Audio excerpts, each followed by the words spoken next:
देखो भाई, last turn पे जो चीजें पढ़ी थी इसको रिवाइज कर लेते हैं एक बार जरा, है ना। तो लास्ट टर्न पे जो हमने पढ़ा था वो था एवरेज थर्मल वेलोसिटी, क्योंकि जब तक ये चीजें दोबारा रिवाइंड नहीं होगी हमें ड्रिफ्ट वेलोसिटी समझ में नहीं आएगी। ठीक, तो देखो एवरेज थर्मल वेलोसिटी क्या होती है।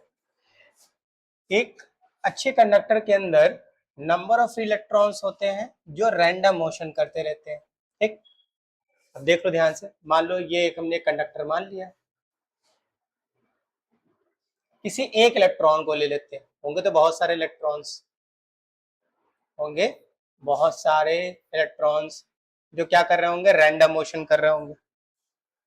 अब अपने रैंडम मोशन के दौरान ये इलेक्ट्रॉन मान लो ये जाएगा, यहाँ किसी इलेक्ट्रॉन से टकराया, फिर इधर गया, फिर यहाँ इलेक्ट्रॉन से टकराया, फिर इधर गया, यहाँ इलेक्ट्रॉन से टकराया। क्योंकि इसका मोशन कैसा है, रैंडम। रैंडम मतलब किसी भी डायरेक्शन में जा सकता है। ठीक, अच्छा, तो एक इलेक्ट्रॉन की बात कर रहे हैं, ऐसे नंबर ऑफ इलेक्ट्रॉन्स होंगे। एक अच्छे कंडक्टर ने बताया था नंबर ऑफ इलेक्ट्रॉन्स कितने होते हैं, 10⁻28 per metre cube, per metre cube per unit volume पर इतने फ्री इलेक्ट्रॉन्स होंगे। अच्छा, ये भी याद रखना, अगर मटेरियल वेरिएशन कर रहा है, मटेरियल चेंज हो रहा है, तो ये नंबर ऑफ फ्री इलेक्ट्रॉन्स भी क्या होंगे, चेंज होंगे। ठीक, अब ये इलेक्ट्रॉन्स इसमें रैंडम मोशन कर रहे हैं, तो हर इलेक्ट्रॉन की रैंडम वेलोसिटी होगी। ठीक है, तो मान लिया पहले इलेक्ट्रॉन की जो वेलोसिटी है इनिशियल v1 है, दूसरे कितनी है u2 है, पहले की u1, दूसरे की, इसी तरह तीसरे की, फिर इसी तरह चौथे की, इसी तरह से nth इलेक्ट्रॉन की बात करें तो वेलोसिटी क्या होगी, un। ठीक, अब क्योंकि ये वेलोसिटी लगातार कंटिन्यूसली चेंज हो रही है, भाई ऐसा तो नहीं कि इलेक्ट्रॉन यहाँ पर है फिर वो 10 मीटर दूर पे होगा, बहुत पास पास होंगे, पर मीटर क्यूब में इतने इलेक्ट्रॉन्स हैं, तो पास पास होंगे तो कोलिजन का जो टाइम होगा बहुत कम होगा। ठीक, कंटिन्यूसली क्या करेंगे, टकराएंगे, तो ये जो वेलोसिटीज भी होंगी वो इंस्टेंटेनियस होंगी, बहुत छोटी होंगी, क्या होंगी, बहुत छोटी। तो इनका निकालेंगे एवरेज, जब हमें सारे इलेक्ट्रॉन की वेलोसिटी निकालनी तो हम क्या निकालेंगे, इसका एवरेज। तो u average equal to u1 plus u2 plus un और upon N, average sum of observation upon number of observation. ठीक, जितने भी नंबर ऑफ ऑब्जर्वेशन उनको ऐड करके डिवाइड कर दो नंबर ऑफ ऑब्जर्वेशन, तो एवरेज निकल के आता है। अब क्योंकि वेलोसिटी कैसी है, रैंडम है, ये वेलोसिटीज क्या है, रैंडम। अगर एक क्रॉस सेक्शन एरिया मान लें तो बहुत सारे इलेक्ट्रॉन्स मान लिया कि इधर की ओर जा रहे हैं और बहुत सारे इलेक्ट्रॉन्स इधर की ओर जा रहे होंगे, तो इनकी वेलोसिटी क्या हो जाएंगी, इक्वल एंड अपोजिट। ठीक, ऑल इन ऑल एवरेज, अगर हम वेलोसिटीज का एवरेज देखेंगे तो कुछ वेलोसिटीज क्या होंगी, एक तरफ होंगी, कुछ क्या होंगी, एक तरफ, तो टोटल वेलोसिटी क्या हो जाएगी, जीरो। भाई अगर मान लो आप इधर जा रहे हो v1 वेलोसिटी से, ठीक है, और एक पर्सन जा रहा है सेम वेलोसिटी से बट डायरेक्शन क्या होगी, इधर की ओर, हम पूछे what is the velocity of v1 with respect to v2, तो दोनों की वेलोसिटी क्या हो जाएंगे, एक दूसरे के कैंसिल, दोनों क्या हो जाएंगे, कैंसिल, तो जीरो दिखाई देगा। जैसे मान लो दो कार सेम स्पीड से चल रही हैं, एक दूसरे के बराबर, है ना, तो जब बराबर है तो अंदर बैठे पर्सन को क्या लगेगा, दोनों एक दूसरे क्या है, रिस्पेक्ट में रेस्ट पर है ना। लेकिन अपोजिट कर दो तो क्या हो जाएंगे, वेलोसिटी माइनस हो जाएंगे, वेलोसिटी क्या हो जाएंगी, माइनस लगेगा, एक पर्सन इधर जा रहा है, एक पर्सन इधर जा रहा है, वेलोसिटी की डायरेक्शन रिवर्स हो गई, तो एवरेज वेलोसिटी क्या निकल के आएगी भाई, जीरो, वेलोसिटी जीरो होगी, point to be noted, velocity zero होगी, स्पीड जीरो नहीं होगी, वेलोसिटी जीरो होगी, स्पीड जीरो, क्योंकि वेलोसिटी डायरेक्शन पे डिपेंड करती है जबकि स्पीड डायरेक्शन पे डिपेंड नहीं करती। ठीक, फिर बात करते हैं मीन फ्री पाथ। तो हमने बात करा फ्री कंडक्टर, कंडक्टर के अंदर फ्री इलेक्ट्रॉन्स रैंडम मोशन कर रहे हैं, क्या कर रहे हैं, रैंडम मोशन कर रहे हैं, तो रैंडम मोशन के दौरान ये टकराएंगे, मान लो ये वाला इलेक्ट्रॉन जाके टकराता है इससे और फिर टकराएगा किससे, इससे, तो दो सक्सेसिव कोलिजन के बीच ये जितनी डिस्टेंस ट्रेवल कर रहा है इसे बोलेंगे फ्री पाथ, एक इलेक्ट्रॉन के लिए। एक इलेक्ट्रॉन के लिए अगर हम बात करें तो ये इलेक्ट्रॉन इससे टकराया, टकरा के सीधा टकराएगा। तो दो सक्सेसिव कोलिजन के बीच एक इलेक्ट्रॉन जितनी डिस्टेंस चल रहा है इसे बोलेंगे फ्री पाथ। क्या बोलेंगे? Free path. ठीक। और अगर एक इलेक्ट्रॉन के सारे कोलिजन्स के लिए हम डिस्टेंस निकालें तो क्या करेंगे? फ्री पाथ का मीन निकाल लेंगे, वही क्या कहलाएगा? Mean free path. ठीक है, इसकी वैल्यू कितनी बताई थी? लैम्डा 10⁻⁻⁹ मीटर के आसपास होगी। ठीक। फिर बताया था रिलैक्सेशन टाइम। अब रिलैक्सेशन टाइम क्या होता है? दो सक्सेसिव कोलिजन के बीच जितना टाइम लगा उसे क्या बोलेंगे? रिलैक्सेशन टाइम, जिसे रिप्रेजेंट करेंगे टाउ से। ठीक, ये लास्ट टर्म पे पढ़ा था हमने। ठीक, अच्छा आज पढ़ते हैं नया टॉपिक है ड्रिफ्ट वेलोसिटी। क्या है? Drift velocity.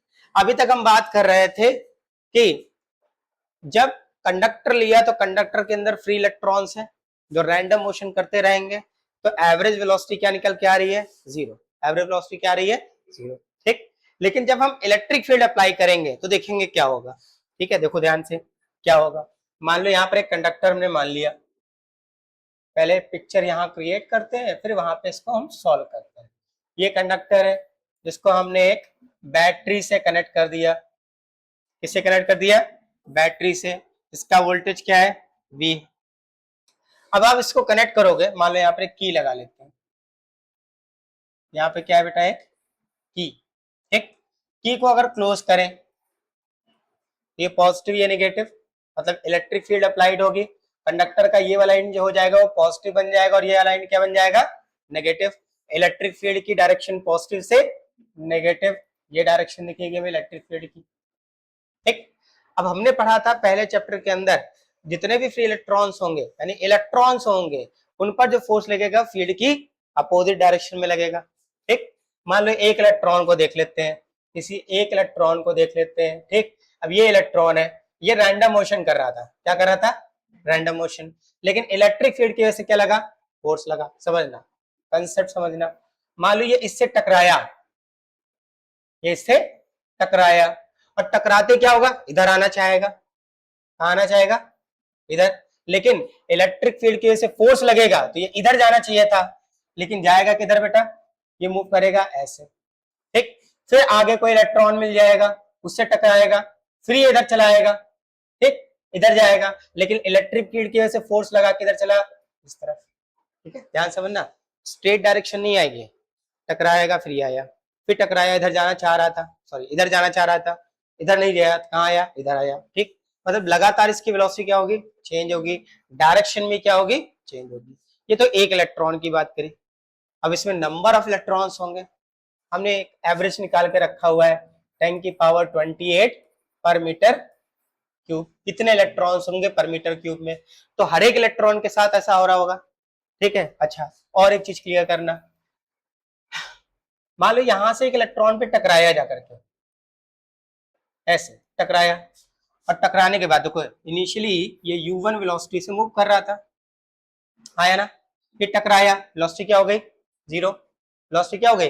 Zero. Electric field काम कर रही है इस डायरेक्शन में, तो इलेक्ट्रिक फील्ड इस पर फोर्स लगाई किस डायरेक्शन में? इस डायरेक्शन में, तो ये वेलोसिटी गेन करेगा। अब ये वेलोसिटी गेन किया, मान ले कितना? v1। कितना गेन किया? v1, लेकिन जाके तुरंत फिर से किससे टकरा गया? एक दूसरे इलेक्ट्रॉन से, तो वेलोसिटी फिर क्या हो जाएगी? जीरो। फिर जाना चाहेगा मान लो ऐसे, लेकिन फिर से इलेक्ट्रिक फील्ड की वजह से फोर्स लगा और मूव करा कैसे? ऐसे। तो लगातार इसकी डायरेक्शन क्या होगी? चेंज होगी। तो हर पॉइंट पे वेलोसिटी क्या होगी? चेंज होगी। ठीक, और ये जो कोलिजन का टाइम है ये भी बहुत छोटा होगा, 10⁻⁻8 -9 के आसपास होगा। ठीक है, तो कोलिजन का टाइम भी बहुत छोटा है और वेलोसिटी में चेंज हो रहा है वो भी क्या है? बहुत छोटा है। ठीक, तो हमें क्या करना पड़ेगा? हमें एवरेज वेलोसिटी निकालनी पड़ेगी। क्या निकालनी पड़ेगी?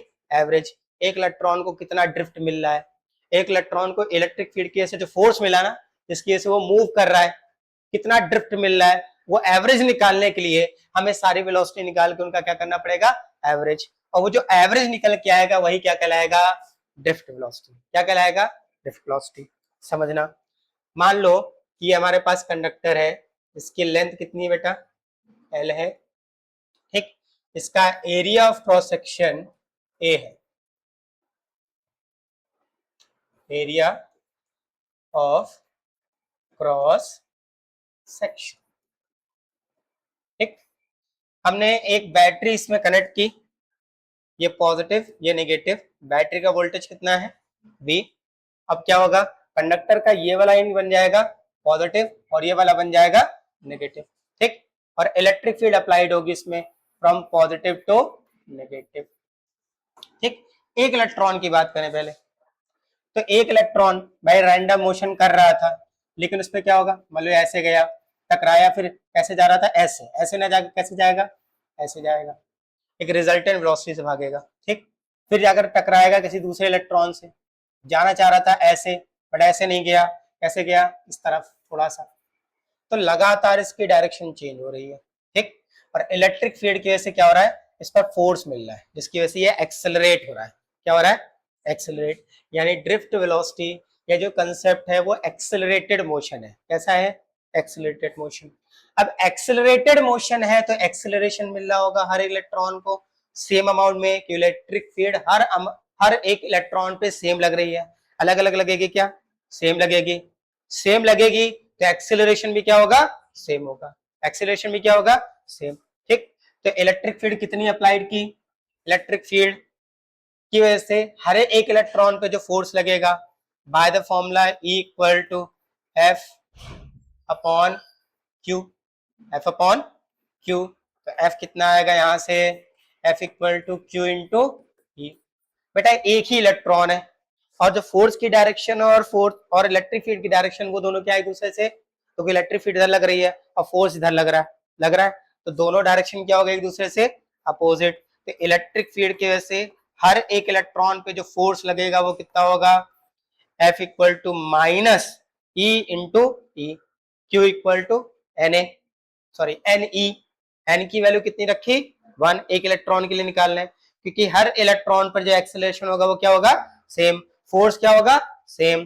तो F equal to minus sign क्यों आ रहा है, क्योंकि डायरेक्शन ऑफ इलेक्ट्रिक फील्ड और फोर्स क्या है, अपोजिट है, तो F equal to minus E into E।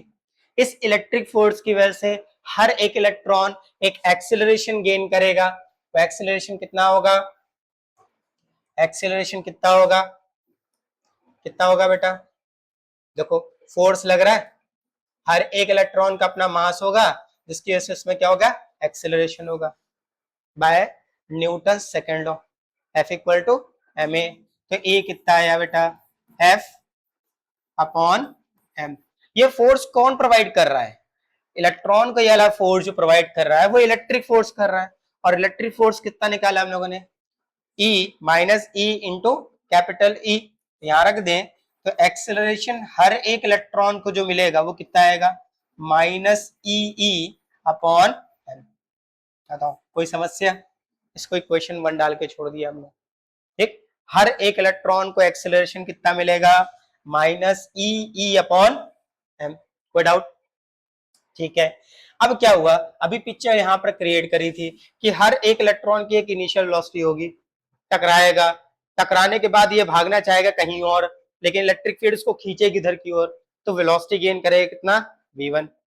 इसका मतलब वेलोसिटी चेंज हो रही है, तो एक्सेलरेशन क्या हो रहा है, काम करेगा, एक्सेलरेशन काम करेगा। अच्छा, दो सक्सेसिव कोलिजन के बीच पहले वाले इलेक्ट्रॉन को जो टाइम लग रहा है, रिलैक्सेशन टाइम, मान लिया τ1 है, कितना है बेटा, τ1। ऐसे दूसरा इलेक्ट्रॉन होगा, वो भी टकराएगा, दो सक्सेसिव कोलिजन के बीच, उसके लिए जो टाइम होगा उसे τ1 बोल दिया, relaxation time for second electron. कोई समस्या बेटा, ऐसे तीसरा इलेक्ट्रॉन होगा, वो भी दो सक्सेसिव कोलिजन के बीच टाइम लेगा, उसे बोल दिया τ3, ठीक है। ऐसे तीसरा इलेक्ट्रॉन होगा, चौथा होगा, पांचवा होगा, टोटल नंबर ऑफ इलेक्ट्रॉन्स कितने, या नहीं पता तो इनफाइनाइट या n मान लो, क्या मान लो, n। क्लियर है ना, ठीक है। अच्छा, तो पहला इलेक्ट्रॉन कितनी वेलोसिटी गेन करेगा, बाय रिलेशन,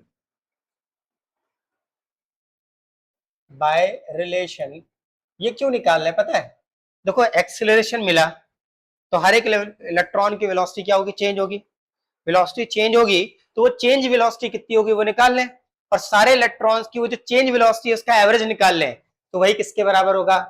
ड्रिफ्ट वेलोसिटी। किसके बराबर होगा? Drift velocity. ठीक है, तो पहले इलेक्ट्रॉन की वेलोसिटी कितनी चेंज हुई उसे निकालते हैं। तो by relation v equal to u plus a t. पहले इलेक्ट्रॉन की बात करें तो v1 equal to u1 plus a. हर एक इलेक्ट्रॉन पर एक्सीलरेशन क्या है? सेम है। हर एक इलेक्ट्रॉन पे एक्सीलरेशन क्या है? सेम है, क्योंकि इलेक्ट्रिक फील्ड सेम काम कर रही है। पहले इलेक्ट्रॉन का जो रिलैक्सेशन टाइम है वो कितना है बेटा? टाउ 1। इसी तरह सेकेंड इलेक्ट्रॉन जो वेलोसिटी गेन करेगा वो कितनी हो जाएगी? u2 प्लस ए टाउ 2। इसी तरह third, fourth, fifth, seventh, eight, ninth ऐसे निकालते जाएंगे। nth इलेक्ट्रॉन की अगर हम गेन इन वेलोसिटी की बात करें तो वो कितनी हो जाएगी? un प्लस ए टाउ एन। सॉरी, टाइम है, कोई डाउट तो नहीं बेटा? ठीक, इन सारी वेलोसिटीज का मतलब हर इलेक्ट्रॉन के थ्रू जो वेलोसिटी गेन हो रही है उनका एवरेज निकालें, तो वो एवरेज किसके बराबर होगा? Drift velocity. क्या होगा? Drift velocity. ठीक है भैया, तो टोटल निकालते हैं। Drift velocity is equal to we D equal to average of all velocity, यानी sum of all observation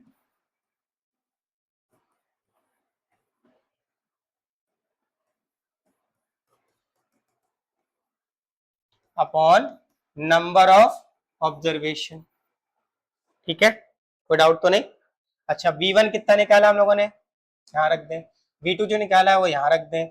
v3 जो निकाला है वो यहाँ रख दें, और vn जो निकाला है वो यहाँ पर पुट करते हैं। तो vd equal to u1 plus a tau 1 plus u2 plus a tau 2 और plus un plus a tau n। Tau n। ठीक है, देखो ड्रिफ्ट वेलोसिटी क्या होता है?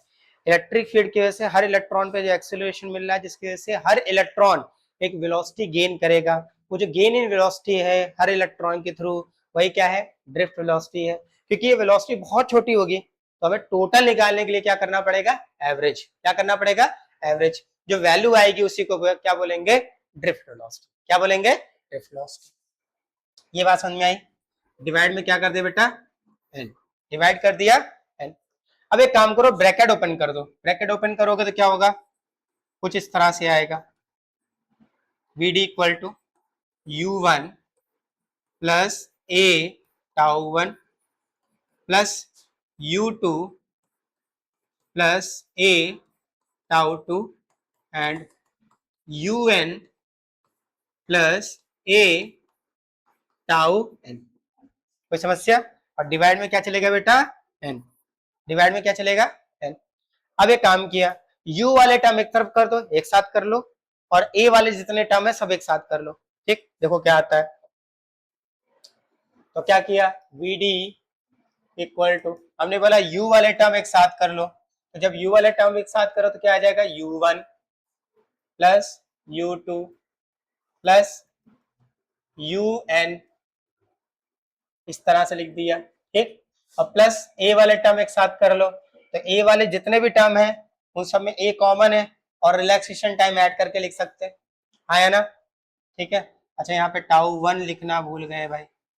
ठीक, तो क्या आ जाएगा? a कॉमन निकाल लिया तो ब्रैकेट में आ जाएगा tau 1 plus tau 2 plus tau n, और whole divide by capital sorry small n।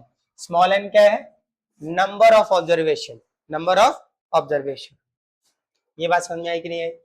चलो, अब इसको जरा ओपन करके लिख सकते हैं। देखो, अगर कोई टर्म ऐसा लिखा हो x प्लस वाई अपॉन 2, तो इसको बेटा x upon 2 plus y upon 2 लिख सकते हैं ना?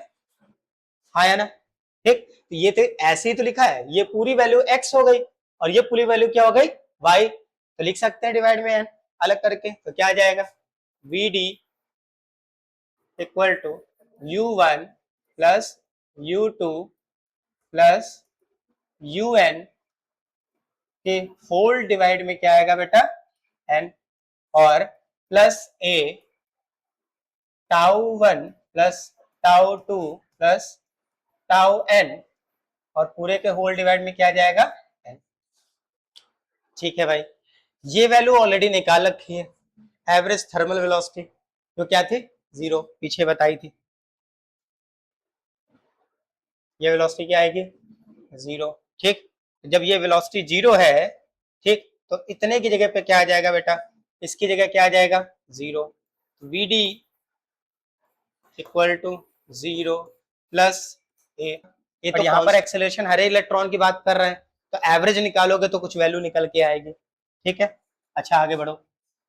ये क्या है बेटा, total time t1 t2 plus average time बोल सकते हैं ना इसको, तो एवरेज टाइम क्या बोल दिया, टाउ। ये पूरा क्या हो गया, एवरेज टाइम। ठीक, ये तो ऐसे लिख दिया हमने, ये तो 0 हो गया, ये तो क्या हो गया, 0। सो vd इक्वल टू क्या आएगा, a टाउ।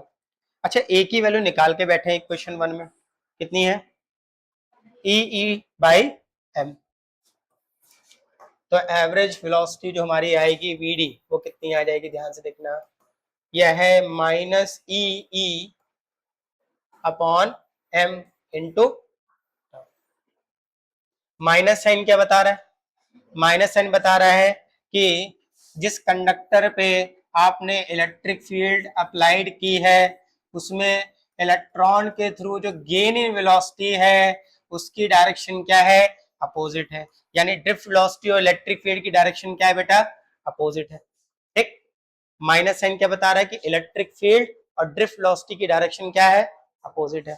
ठीक, अच्छा पीछे देखो, इस फॉर्मूले को और ट्रांसफॉर्म करेंगे। पीछे अगर ध्यान से देखो तो हमने एक बैटरी अप्लाई किया, सेल अप्लाई किया, जिसका वोल्टेज कितना है, V है, और कंडक्टर है जिसकी लेंथ कितनी है, L है।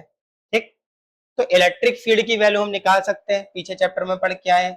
इलेक्ट्रिक फील्ड क्या होगा भाई, यहाँ से इलेक्ट्रिक फील्ड होगा E equal to V upon D था, लेकिन D डिस्टेंस होता था, यहाँ डिस्टेंस क्या है, लेंथ ऑफ द कंडक्टर, तो लिख सकते हैं क्या, L। क्या लिख सकते हैं, L। अब ये वैल्यू यहाँ पे रखें तो Vd क्या आ जाएगा, Vd आ जाएगा -eV टाउ अपॉन ml। ये वेक्टर फॉर्म है, ये क्या है, वेक्टर फॉर्म। अगर हम स्केलर फॉर्म में इसको लिखें, किस फॉर्म में लिखें, स्केलर फॉर्म में, तो देखो स्केलर फॉर्म क्या होगी, स्केलर फॉर्म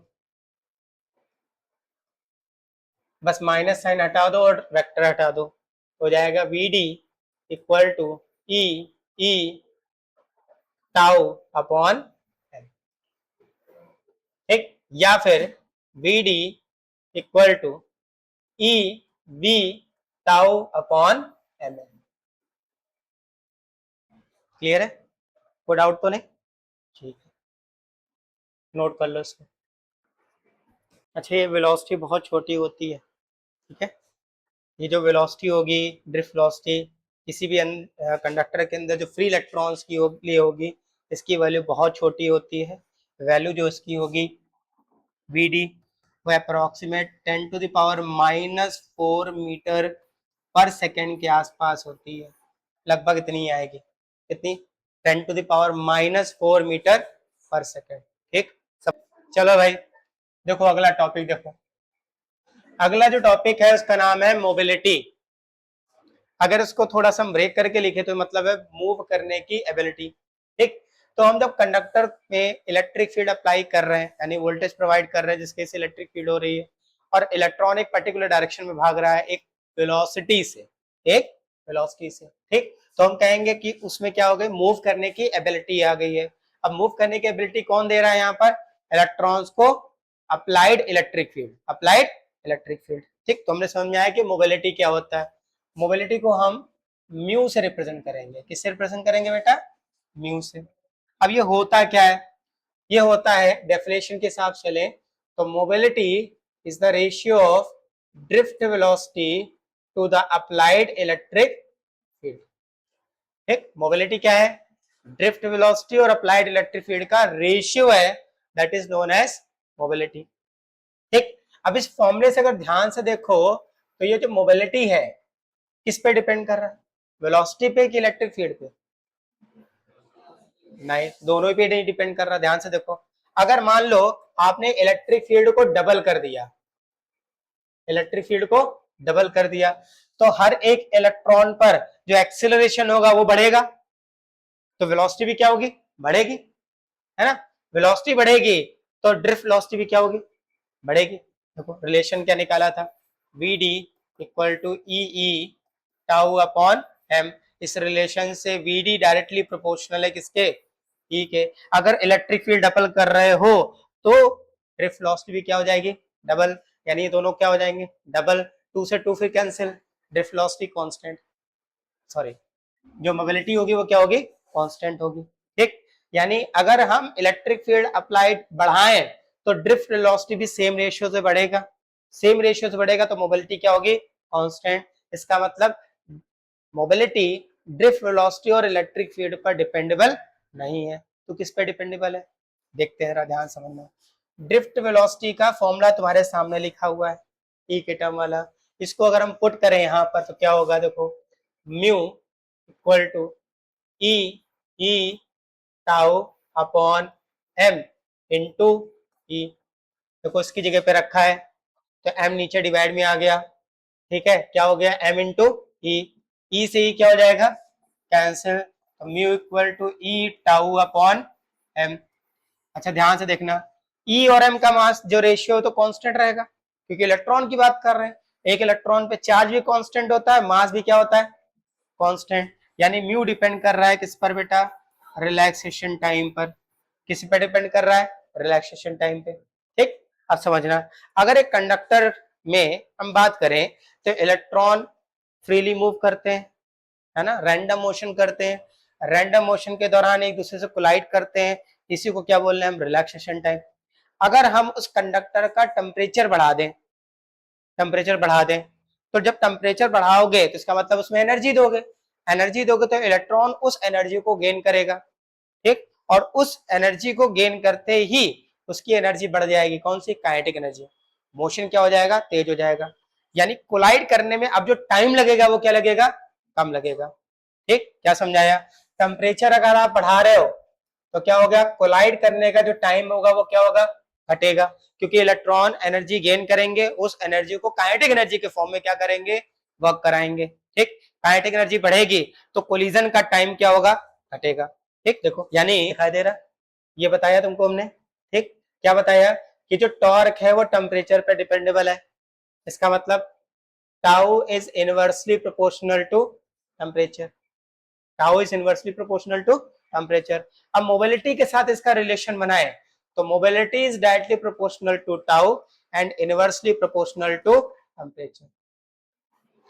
ठीक है, यानी अगर किसी कंडक्टर का टेम्परेचर बढ़ाओगे तो उसका रिलैक्सेशन टाइम घटेगा और उसकी मोबिलिटी भी क्या होगी, घटेगी। इलेक्ट्रॉन के मूव करने की एबिलिटी भी क्या होगी, कम होगी, क्योंकि कोलिजन बहुत तेज होगा। कोलिजन बहुत तेज होगा तो उसकी एनर्जी क्या होगी, लॉस भी होगी, गेन भी हो रही है और क्या हो रही है, लॉस। तो वो एक पर्टिकुलर डायरेक्शन में मूव नहीं कर पाएगा, यानी उसकी यानी मूव करने की एबिलिटी क्या होगी, कम होती जाएगी। क्लियर है। तो पहला क्वेश्चन देखो उसके बेस पर, a potential difference of 12 volt is applied across a conductor of length 0.2 meter. If the drift velocity of the electron is 3 into 10 की power minus 4 meter per second, then calculate the mobility of electron mobility। क्या निकालनी है, electron mobility। तो बेटा electron mobility, mobility का formula हमने पढ़ लिया। एक काम करते हैं, पहले जो गिवन वैल्यू उसको लिख लेते हैं। क्या क्या वैल्यू अपने पास गिवन है, तो देखो गिवन वैल्यू क्या क्या है अपने पास, गिवन है अपने पास, पहले तो वोल्टेज दे रखा है, कितना है, 12 वोल्ट अप्लाइड किया हुआ है। ठीक, इसके बाद लेंथ ऑफ द कंडक्टर है वो कितना है बेटा, 0.2 मीटर। कह रहा है कि ड्रिफ्ट वेलोसिटी इतनी है, कितनी है ड्रिफ्ट वेलोसिटी, ड्रिफ्ट वेलोसिटी हमारे पास है 3 into 10 to the power minus 4 metre per second. Calculate करना है इलेक्ट्रॉन मोबिलिटी। ठीक, इनको देखकर दिमाग में कोई फॉर्मूला आया क्या, देखो अभी पीछे फॉर्मूला बताया, कौन सा आया, ये आया, पक्का यही आया, हाँ ये वाला, पहला वाला लगाओ, क्या है, mu equal to we d upon e. लेकिन बेटा इलेक्ट्रिक फील्ड की वैल्यू तो दी नहीं है यहाँ पे, लेकिन हाँ एक चीज यहाँ दे रखा है, देखो समझो, ये कंडक्टर है, अगर इस पर हम पोटेंशियल डिफरेंस अप्लाइड करें, मान लो कितना, मान लिया कितना V, तो यहाँ कितना दे रखा है 12 वोल्ट, ठीक, तो इलेक्ट्रिक फील्ड काम करेगी, ये पॉजिटिव एंड और ये इलेक्ट्रिक फील्ड काम करेगी, ठीक, और कंडक्टर की लेंथ कितनी L, E L और V के बीच एक रिलेशन पड़ा हुआ है, क्या पड़ा है, रिलेशन पड़ा हुआ है हमने, E equal to V upon D, V upon D, लेकिन यहाँ D नहीं, क्या है, लेंथ ऑफ द कंडक्टर, तो क्या बन गया, E equal to V upon L, कहाँ रख दे, यहाँ पर, ठीक, तो देखो फॉर्मूला हमारा ट्रांसफॉर्म हो जाएगा बेटा, mu equal to we D, ऐसे लिखो, और इसकी जगह पे क्या आ जाएगा, E की जगह पर V बाई L,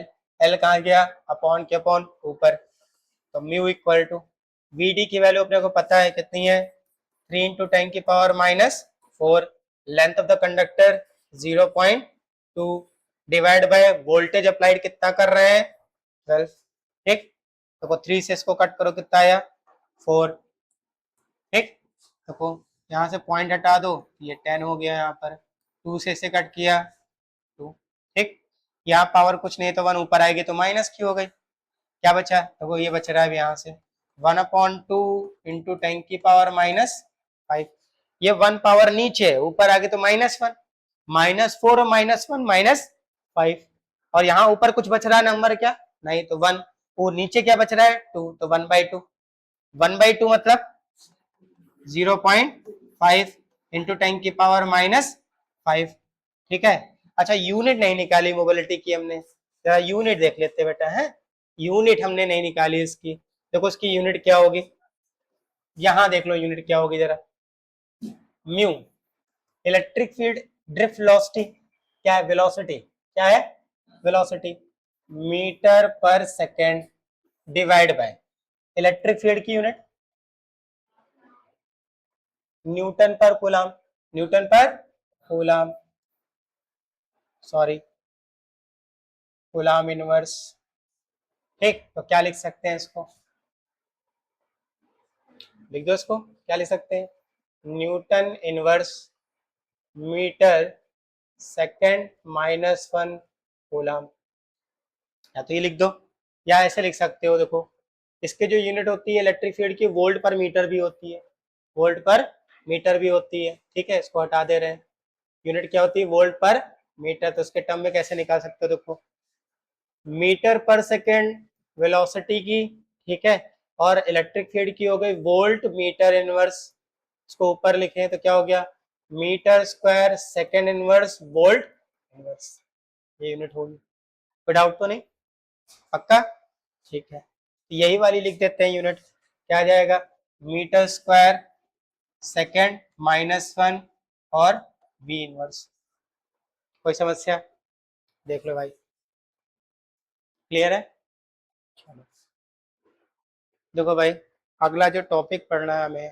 ठीक है, वो है relation between drift velocity and electric current, ठीक है, देखो हमारी फिजिक्स में इलेक्ट्रॉन के मोशन के अपोजिट डायरेक्शन में हम करंट मानते हैं, लेकिन अगर कंडक्टर में इलेक्ट्रॉन फ्री हैं, रैंडम मोशन कर रहे हैं, तो क्या किसी डायरेक्शन में करंट होगी, नहीं, जब हमने इलेक्ट्रिक फील्ड अप्लाई किया तभी करंट की इलेक्ट्रॉन्स की एक पर्टिकुलर डायरेक्शन मिली, जिसे हमने ड्रिफ्ट वेलोसिटी में कैलकुलेट किया, इसका मतलब इलेक्ट्रॉन एक पर्टिकुलर डायरेक्शन में मूव करेगा तो करंट भी होगी, करंट होगी, इसका मतलब करंट का ड्रिफ्ट वेलोसिटी के साथ रिलेशन है, क्या है ड्रिफ्ट वेलोसिटी के साथ रिलेशन, क्योंकि जब तक ड्रिफ्ट वेलोसिटी नहीं है तब तक क्या करंट आई, नहीं, कंडक्टर में कोई करंट है नहीं है, ठीक, जब हमने इलेक्ट्रिक फील्ड अप्लाई किया तभी कंडक्टर में करंट है, इसका मतलब there is a relation between drift velocity and electric current, उस रिलेशन को हम फाइंड करेंगे, ठीक, समझो हमने बेटा सबसे पहला पॉइंट जब हमने पढ़ा था व्हाट इज करंट, उसके अंदर पढ़ा था कि करंट क्या है, current I equal to charge Q upon T। Per unit time में जितना करंट फ्लो कर रहा है, जितना चार्ज फ्लो कर रहा है, उसी को क्या बोलेंगे हम? करंट। पर यूनिट टाइम में जितना चार्ज फ्लो कर रहा है उसे क्या नाम देंगे बेटा? करंट। ठीक, तो हमें करंट की वैल्यू फाइंड करनी है in term of drift velocity. तो हम क्या करें, चार्ज की वैल्यू निकाल लें और इलेक्ट्रॉन को कंडक्टर के एक एंड से दूसरे एंड तक जाने में कितना टाइम लग रहा है जब हम इलेक्ट्रिक फील्ड प्रोवाइड करेंगे वो निकाल लें, तो हमारे पास करंट की वैल्यू निकल आएगी। वो करंट की वैल्यू किसके टर्म में होगी? ड्रिफ्ट वेलोसिटी के टर्म में होगी। ठीक, फिर सुन लो, हमें इस कंडक्टर में जब हमने इलेक्ट्रिक फील्ड अप्लाई की, ठीक है, वोल्टेज अप्लाई किया वी, इलेक्ट्रिक फील्ड काम कर रही इस डायरेक्शन में, तो करंट होगी, है ना? उस करंट की वैल्यू को निकालना है। ठीक, और जब इलेक्ट्रिक फील्ड अप्लाई कर रहे हो तभी इलेक्ट्रॉन एक वेलोसिटी से ड्रिफ्ट हो रहा है ना? ड्रिफ्ट को मतलब समझे क्या होगा? ड्रिफ्ट का मतलब समझे अभी तक क्या हुआ? नहीं समझे? कहानी समझो। मान लो तुम खड़े हो, ठीक है, ठीक है, ऐसे ऐसे ऐसे कर रहे हो, खड़े हो, ये क्या है? तुम्हारी रैंडम मोशन है तुम्हारा, है? अचानक 90 किलोमीटर पर आवर की स्पीड से आंधी आई और तुम उड़ के चले गए, ये क्या था? ये क्या था? ड्रिफ्ट। ये क्या था? ड्रिफ्ट। ठीक, इलेक्ट्रॉन कंडक्टर के अंदर था, एक ही जगह पे घूम रहा था, एक ही जगह पे मान लो पास पास इलेक्ट्रॉन है, टकरा रहा है, टकरा के धीरे धीरे धीरे घूम रहा है, लेकिन लगा दिया हमने क्या? आंधी। क्या लगा दी? इलेक्ट्रिक फील्ड आई तो उड़ा के ले गई।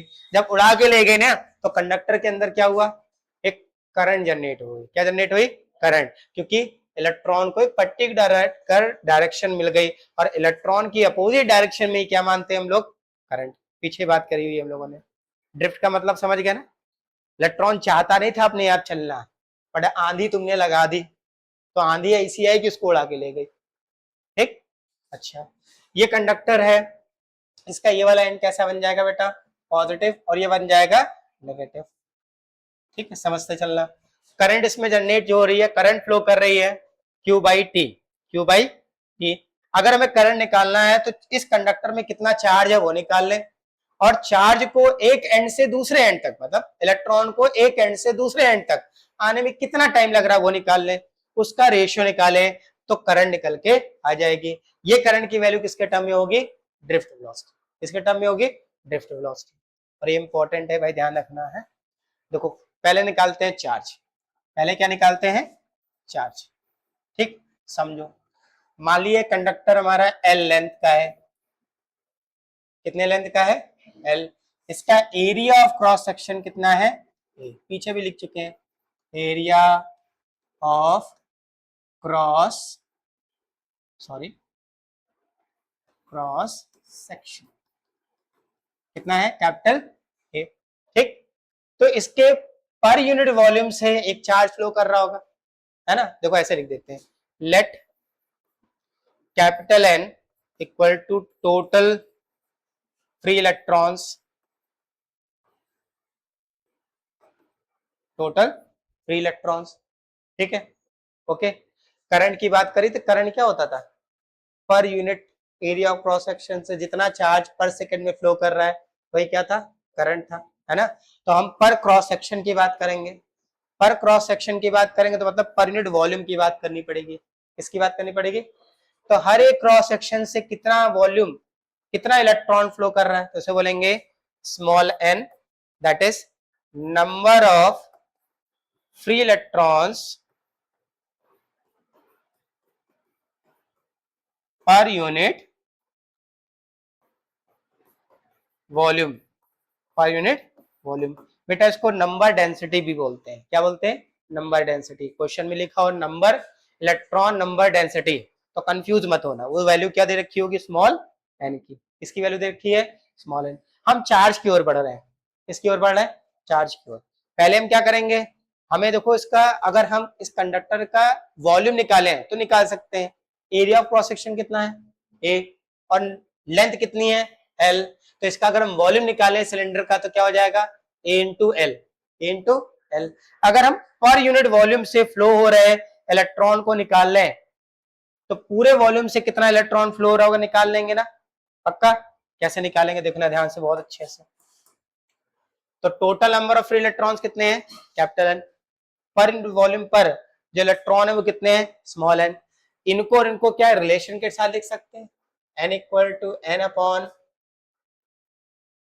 वॉल्यूम, ऐसे तो लिख सकते हैं ना। देखो क्या मतलब है, number of free electron per unit volume is equal to number of total number of free electrons upon volume per unit volume. Per unit volume का मतलब क्या होता है, total number of divide by volume, divide by volume. तो ये हो गया, कोई समस्या तो नहीं, पक्का, श्योर। अच्छा यहीं से अगर हम टोटल नंबर ऑफ इलेक्ट्रॉन निकालने के लिए बोलो तो क्या कर दोगे, मल्टीप्लाई करोगे ना, क्या आ जाएगा, एन इंटू वॉल्यूम।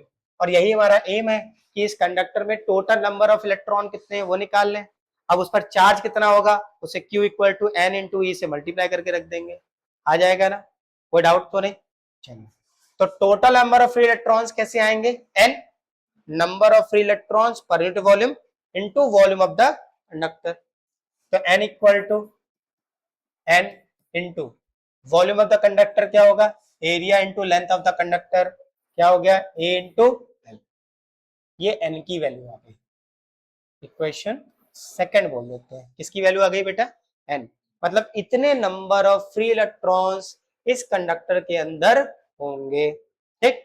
अब इन फ्री इलेक्ट्रॉन्स की वजह से टोटल चार्ज कितना होगा, तो Q equal to N E, quantization of charge, ये एन वो ये वाला एन नहीं है, ये quantization of charge, total number of electrons, इसे इंटीजर बोलते थे हम लोग, है ना, याद रखना, ठीक है।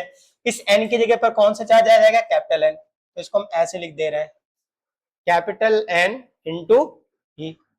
और किस पर चार्ज निकालना है, इलेक्ट्रॉन, तो इलेक्ट्रॉन आ गया तो क्या हो जाएगा, माइनस एन इंटू, कोई समस्या तो नहीं, total charge of electron minus N into E. N कितना निकाला आपने बेटा, ये निकाला है, पुट कर दो यहां पर, तो क्या हो गया, minus N a l into e. कोई समस्या, ये हो गया total charge in this conductor, कितना आया, minus N a l into e. Minus sign क्यों है, क्योंकि ये चार्ज किस वजह से है, इलेक्ट्रॉन की वजह से, किसकी वजह से है, इलेक्ट्रॉन की वजह से। कोई समस्या, अच्छा आई में क्यू की वैल्यू निकाल ली हम लोगों ने, अब क्या निकालना है, टी, क्या निकालना है, टी, टाइम। तो ऐसे निकालते हैं, देखो, speed equal to distance upon time. तो एक इलेक्ट्रॉन की बात कर लेते हैं, सारे इलेक्ट्रॉन को सेम डिस्टेंस ट्रेवल करनी है, सेम स्पीड सबकी होगी, तो टाइम भी सेम लगेगा, है ना। तो टाइम देखो बेटा, time equal to distance upon speed, distance upon speed, कोई समस्या तो नहीं। अच्छा टाइम टी, एक इलेक्ट्रॉन देखो इस एंड से इस एंड की ओर आएगा, क्यों, इलेक्ट्रॉन इलेक्ट्रिक फील्ड इधर लगाई है, तो जो इलेक्ट्रॉन मूव करेगा विथ वेलोसिटी वीडी वो इस डायरेक्शन में मूव करेगा, आया ना, मतलब इस एंड से इस एंड की तरफ आएगा।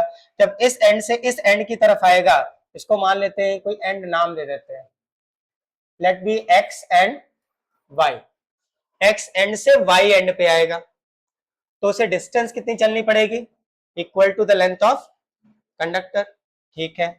और स्पीड कितनी है इसकी, एवरेज वीडी, एवरेज वीडी। तो हर एक इलेक्ट्रॉन को एक एंड से दूसरे एंड में आने में टाइम कितना लगेगा बेटा, L upon V D, L upon V D. देखो ये आ गई क्वेश्चन, मान लिया फोर्थ, थर्ड यहाँ है, फोर्थ हो गई, ठीक। तो करंट, अब हम करंट की बात करें, इस कंडक्टर के अंदर करंट कितनी प्रोड्यूस हुई, तो देखो हमने क्या क्या निकाल लिया, हमने चार्ज निकाल लिया है, हमने टाइम निकाल लिया है। चार्ज की वैल्यू टाइम की वैल्यू अगर हम करंट के फॉर्मूले में रख दें, देखो क्या आएगा, क्या आएगा भाई, I equal to Q, Q की वैल्यू देखो ये लिखी हुई है इक्वेशन थर्ड में, minus N A sorry A L E upon time, L upon V D. देखो ये अपॉन के अपॉन कहां पहुंच जाएगा बेटा, ऊपर, तो I equal to minus N a L e v d divide by l, l से एल क्या हो गया, कैंसिल, एलसीएल कैंसिल, तो आई इक्वल टू क्या आया minus N E A V D. क्या आया देखो, एलसीएल कैंसिल हो गया, बस हमने क्या किया इस ई को पहले लिख दिया, तो minus N E A V D, N E A V D. ये माइनस साइन क्यों है, क्योंकि करंट किसकी वजह से, इलेक्ट्रॉन की वजह से, और हमें डायरेक्शन किधर माननी होती है, इलेक्ट्रॉन की अपोजिट डायरेक्शन में। तो करंट का फॉर्मूला अगर हम देखें तो क्या हो जाएगा, N E A V D. कोई समस्या? अब ये आई किसके से डिपेंड कर रहा है, तो डिपेंड कर रहा है number of free electrons per unit volume, फिर area of the conductor and drift velocity of the conductor. ठीक है, किसके किस पे डिपेंड कर रहा है, एरिया ऑफ द कंडक्टर पर, drift velocity of the electron पर, और number of free electrons per unit volume पर। कोई समस्या? पक्का? ठीक है, नोट कर लो भाई। हाँ भाई बढ़े। चलिए देखो पहला क्वेश्चन इसके बेस पे देखो भाई, क्वेश्चन कह रहा है जो 2020 में आया था, consider a wire of length 4 metre. आपस में ही बात कर लो भाई। देखो क्वेश्चन क्या कह रहा है, क्वेश्चन कह रहा है, और बेटा ये क्वेश्चन आपका कब आया हुआ है, 2020 में। Consider a wire of length 4 metre. तो एक वायर गिवन है जिसकी लेंथ कितनी है, 4 मीटर है। एक and cross section area 1 mm, area कितना है 1 mm स्क्वायर है, तो mm square convert into metre, 1 mm equal to 10 to the power -3 metre, और स्क्वायर कर दो तो क्या हो गया 1 into 10 to the power -6 metre square. ठीक, carrying a current of 2 ampere, current की वैल्यू कितनी है 2 ampere, if each cube meter of the material contain 10 to the power 29 free electrons, यानी नंबर डेंसिटी ऑफ इलेक्ट्रॉन दे रखा है 10 to the power 29 पर metre cube. ये देखो लिखा हुआ है, नहीं बोल रहा है, क्यूबिक मीटर मतलब पर मीटर क्यूब। ठीक, find the time taken by the electron by an electron to cross the length of the wire. क्या निकालना है तुमको, टाइम निकालना है। क्या निकालना है बेटा, टाइम निकालो। तो बेटा यहां देखो हमने आई ए और एन के बीच रिलेशन पढ़ा अभी, I equals to N E A V D, ये पढ़ा हमने। लेकिन प्रॉब्लम ये है कि वी डी अपने पास पता नहीं है। अगर नॉर्मली हम देखें तो स्पीड इक्वल टू क्या होता है, डिस्टेंस जो यहाँ कंडक्टर की लेंथ है upon time t, upon time t, तो speed equal to distance upon time. V d की जगह पर यहाँ पर अप्लाई कर दें तो देखो क्या बन गया, I equal to N E A और एल अपॉन टी। हमको टाइम चाहिए तो टाइम टी इक्वल टू क्या हो जाएगा, N E A L upon I. ये टी इधर भेज दिया और आई इधर लिया है ना। ठीक है, अब वैल्यू रखते हैं। तो आई की एन की वैल्यू आपके पास कितनी बेटा, 10 की पावर 29, और ई हमको पता है, नहीं पता दिया हुआ तो पता है 1.6 इंटू 10 टू द पावर -19। इसके बाद एल की value, length of the conductor कितना है 4 मीटर, डिवाइड बाय करंट कितनी दे रखी है भाई, कितनी करंट है 2। कैंसिल करते हैं, देखो सॉल्व करते हैं, मतलब ये कितना हो गया 2, बस मल्टीप्लाई करना है तुमको, कितना आ जाएगा 16 2 32, 3.2।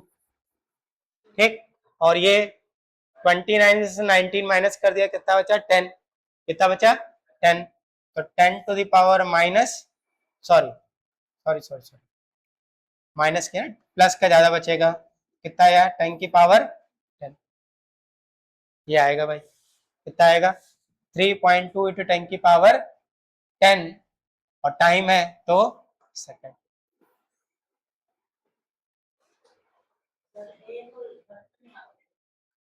अच्छा ए नहीं रखा, सॉरी एरिया नहीं रखा, एरिया की वैल्यू 1 इंटू 10 की पावर -6। अच्छा ठीक, सॉरी अब इसको सॉल्व कर लेते हैं, कोई दिक्कत नहीं है, पावर में केवल चेंजमेंट आएगा। तो टी कितना आ जाएगा 3.2 इंटू 10 की पावर प्लस की 29 माइनस 19 और माइनस का 6, तो टी कितना आ गया 3.2 इंटू 29 में से 19 10 बचा प्लस का, और तो कितना आया 10 की power 4 metre sorry second, time है ना तो सेकेंड।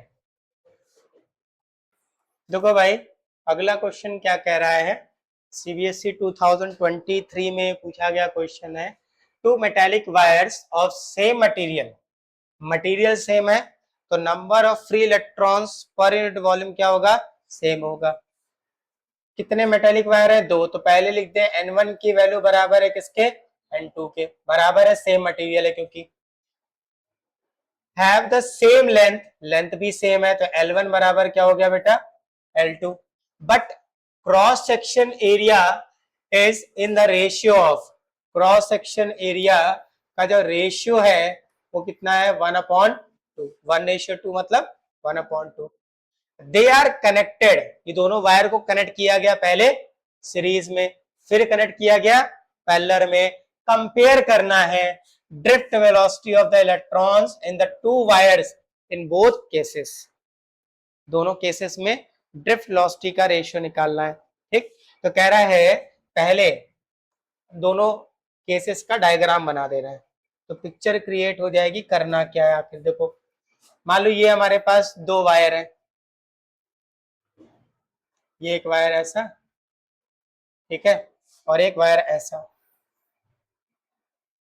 भैया लेंथ सेम रखनी है, लेंथ क्या रखनी है सेम, देखो क्वेश्चन ने बोला है, but area of cross section देखो पहले वाले का मान लो ए है तो उसका डबल हो जाएगा 2a, है ना, 1:2 है ना, तो अगर पहले वाले वायर का जो एरिया है वो ए है, कितना है a, तो दूसरे वाले का क्या हो जाएगा 2a।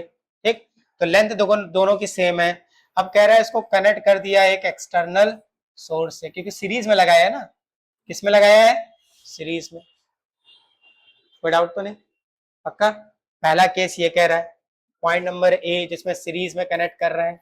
पॉइंट नंबर बी क्या कह रहा है, बी कह रहा है कि इन दोनों वायर को पैरेलल लगा दिया, कैसा लगा दिया parallel, length will be same, length will be, area क्या होगा दिख रहा है, पहले का अगर x है तो दूसरे का 2x, इस तरह से पैरेलल लगे और इसके बाद कनेक्ट कर दिया एक एक्सटर्नल सोर्स। ठीक, तो कह रहा है इस केस में ड्रिफ्ट वेलोसिटी का रेशियो क्या होगा इन दोनों वायर में, और इस केस में ड्रिफ्ट वेलोसिटी का रेशियो क्या होगा इन दोनों वायर्स में। ठीक, तो पहले वाले केस को देखो जरा ध्यान से, ड्रिफ्ट वेलोसिटी।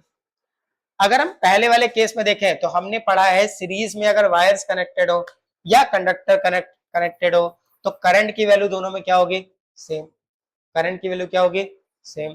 ठीक है, करंट की वैल्यू सेम है, एरिया सेम है, लेंथ सेम है, नंबर ऑफ इलेक्ट्रॉन्स क्या है सेम है। तो जरा फॉर्मूला लिखते हैं I और VD का, I इक्वल टू NEA/VD, तो यहां से VD का फॉर्मूला क्या बन गया बेटा I/NEA,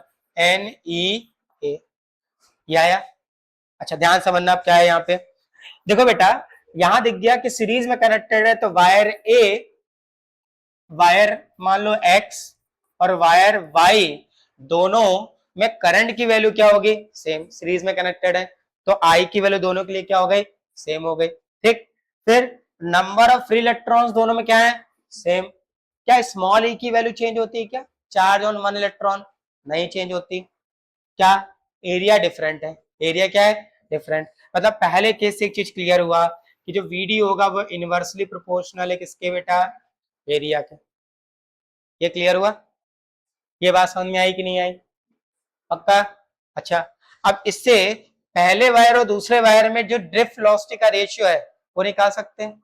मान लो पहले वायर में इलेक्ट्रॉन की जो ड्रिफ्ट वेलोसिटी है वो V1 है और दूसरे में कितनी है V2 है, ऐसे लिख सकते हो VD1 VD2, कंफ्यूजन नहीं होगा। ठीक, तो VD 1/VD2, ठीक, इक्वल टू इनवर्सली प्रोपोर्शनल है एरिया के, मतलब A2 कहाँ आएगा बेटा, ऊपर, और A1 कहाँ आएगा, नीचे, इनवर्सली प्रोपोर्शनल है इसलिए। अच्छा अब देखो ध्यान से, A1/A2 किसके बराबर है, और तो A2/A1 किसके बराबर होगा, 2/1, किसके बराबर होगा, 2/1, तो क्या हो गया 2/1, यानी ड्रिफ्ट वेलोसिटी का रेशियो फर्स्ट केस में जब सीरीज में कनेक्टेड है तो कितना होगा, 2:1। आया पहला आंसर क्लियर, कोई समस्या, पक्का। अब सेकंड केस चलो, सेकंड केस में क्या होगा बेटा, ये पैरेलल कनेक्टेड है, कैसे कनेक्टेड है बेटा, पैरेलल, तो जब भी कोई दो कंडक्टर या दो वायर्स पैरेलल कनेक्टेड होते हैं तो उनमें करंट की वैल्यू क्या होती है, डिफरेंट, करंट की वैल्यू क्या होती है, डिफरेंट, ठीक है, बट वोल्टेज जो अप्लाई कर रहे होंगे वो क्या होगा, सेम होगा, ठीक। तो अब की बार हम वीडी का फॉर्मूला वोल्टेज के टर्म में लिखेंगे, किसके टर्म में लिखेंगे, वोल्टेज के टर्म में, है कोई फॉर्मूला वोल्टेज के टर्म में, क्या बताया था आपने,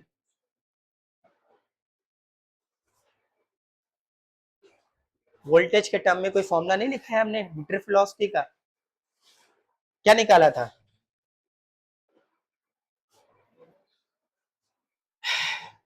VD equal to E tau upon M, पढ़ा या नहीं पढ़ा, अब कंडक्टर की लेंथ तो बराबर है ना, और वोल्टेज भी क्या है, बराबर है, तो इलेक्ट्रिक फील्ड की वैल्यू भी क्या होगी, बराबर होगी, ठीक है। ई पर ई जो होगा, ई अपॉन एम क्या होगा, सेम होगा, ई अपॉन एम क्या होगा, सेम होगा, ई अपॉन एम सेम होगा, तो वीडी क्या हो गया, डायरेक्टली प्रोपोर्शनल टू टाउ, ठीक है।